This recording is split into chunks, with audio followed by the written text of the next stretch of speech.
Dear Patriots, before the news starts, please subscribe to our patriotic channel by clicking the subscribe button. Give us a thumbs up to this video. Don't forget to leave your opinion below in the comments section. Share the news on Facebook and Twitter so you friends see it. Thank you. Later loser Mitch McConnell just said one thing about Trump that will end his career.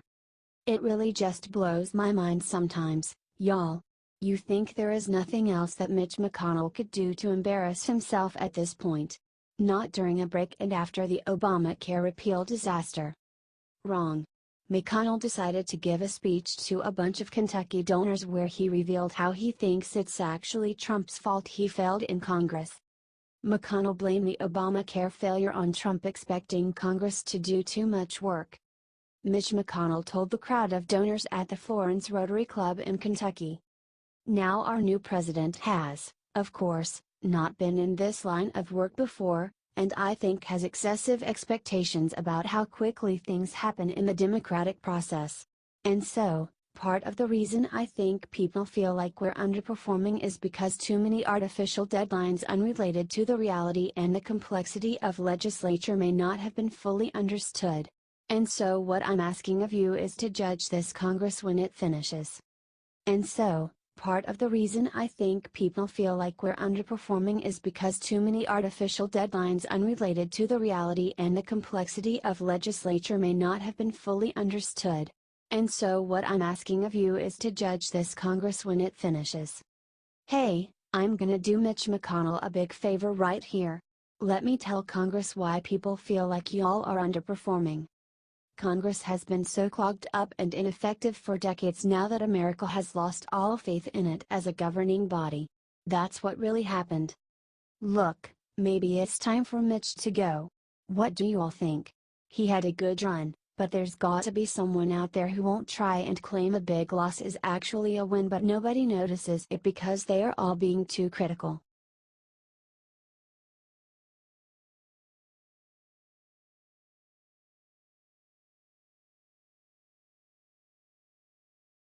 Time to go home. Mitch McConnell doesn't want this interview getting out, it'll ruin him. Senator Mitch McConnell gave a speech at a Rotary Club meeting in Kentucky on Monday where he tried to explain away the legislative Republicans' failures to repeal and replace Obamacare, something they had been promising for 7 years. McConnell's excuse was as pathetic as you would expect. It wasn't the Republicans who failed, it was President Trump for having excessive expectations. In fact, McConnell even said he finds Republican criticism of his failure extremely irritating. His statement reads in full.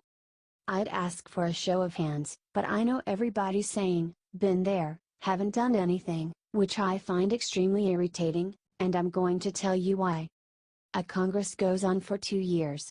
Part of the reason I think that the storyline is that we haven't done much is because, in part, the president and others have set these early timelines about things need to be done by a certain point. He continues. Our new president, of course, has not been in this line of work before, and I think had excessive expectations about how quickly things happen in the democratic process. What? Since when do you blame someone else when you can't deliver? McConnell is being absolutely ridiculous, and he just proves exactly why we need President Trump. Our president is a businessman. He doesn't like to waste time and money, and he wants to serve the American people. The old way, McConnell's way of doing things, making promises, waiting around, accomplishing nothing, is precisely why we the people hired President Trump to shake things up. The American people have high expectations, and the president wants to fulfill them. McConnell can either accept that or step aside. Either way, it seems that now he understands that the status quo is no good anymore. Share if you're tired of establishment politicians and their lame excuses. These people need start working again. HT The Washington Times.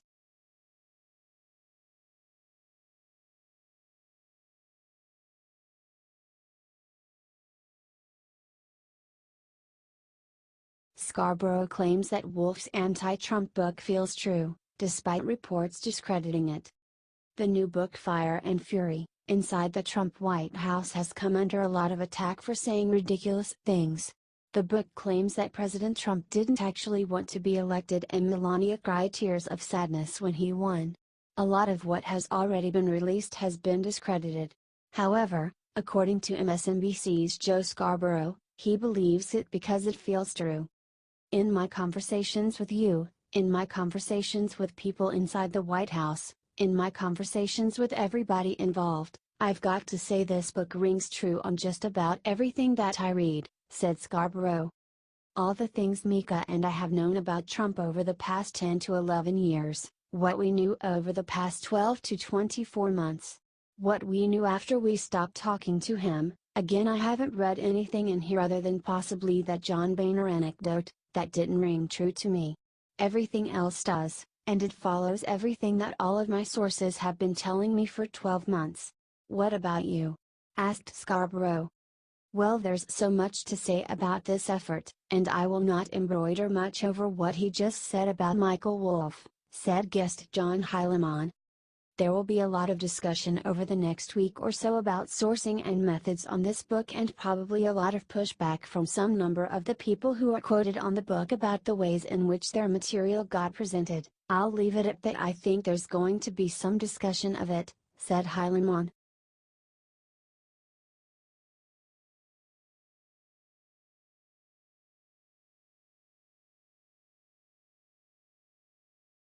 Carnage. Hannity just ripped apart Mitch McConnell in this rant going viral. Who out there is sick and tired of Senate Majority Leader Mitch McConnell? He continuously disrespects our president, the man we, the people, elected to lead our great country. Well, we aren't the only ones. Sean Hannity has proven his loyalty to President Trump time and again. Tuesday, Hannity exhibited his full support again. He had just said he intended to stop all petty political disagreements for 12 hours due to the seriousness of the North Korea situation. He invited others to do the same. He wasn't able to make it the full 12 hours, though. And who can blame him? According to ABC News, McConnell had just said it was extremely irritating that Congress has the reputation of not accomplishing anything. And he blamed it on Trump. Well, I couldn't have said it better myself. The gall of Senator McConnell, blaming President Trump for Congress failures. It's really pretty disgusting. He actually lied that Trump had excessive expectations for Congress. What? How dare anyone expect that they actually get something done? Wow. Just wow. If you agree with Hannity and think that it's time for McConnell, and others like him, need to go, comment, vote them out and share. T. The Hill.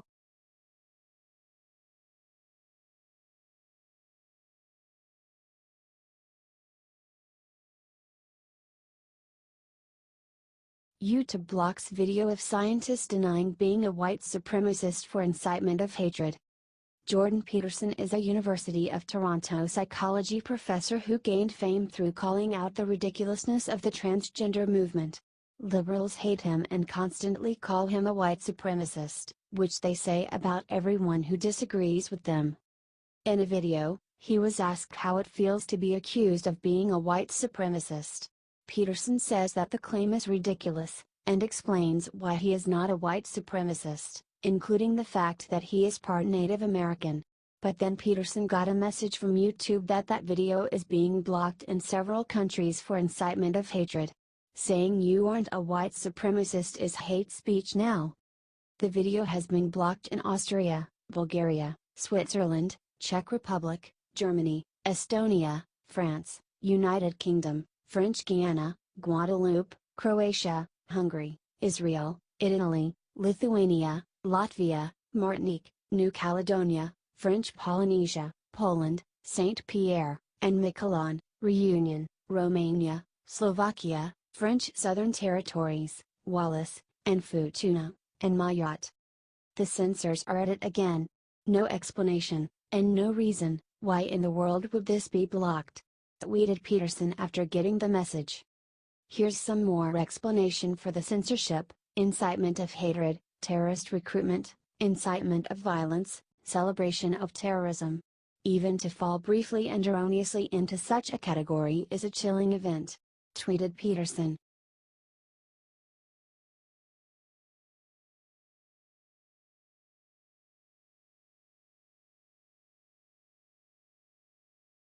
James Woods calls out the NIT for lying in story about Huma Abedin. The New York Times published an insanely misleading article about Hillary Clinton and Huma Abedin. This article comes after a recent tweet by President Trump. But luckily, conservative actor James Woods called them out and filled in the blanks of everything the Times conveniently forgot to tell their readers. Crooked Hillary Clinton's top aide, Huma Abedin, has been accused of disregarding basic security protocols. She put classified passwords into the hands of foreign agents. Remember sailors' pictures on submarine? Jail. Deep State Justice Department must finally act? Also on Comey and others, tweeted Trump. The Times called Anthony Weiner, Huma's estranged husband. On Friday, the State Department released about 3,000 of Ms. Abedin's work-related emails. The emails were found on the laptop of Ms. Abedin's now estranged husband, Anthony D. Weiner, and were released as part of a public records request. President Trump made his first Crooked Hillary Twitter post less than 48 hours into the new year on Tuesday, accusing a former Clinton aide of disregarding basic security protocols, and calling his own Justice Department a deep state, writes the New York Times. James Woods came in strong. Only the New York Times could publish this story without mentioning that A. Abedin emailed a classified password, B. her husband is in prison, and C. she broke federal espionage laws, he tweeted.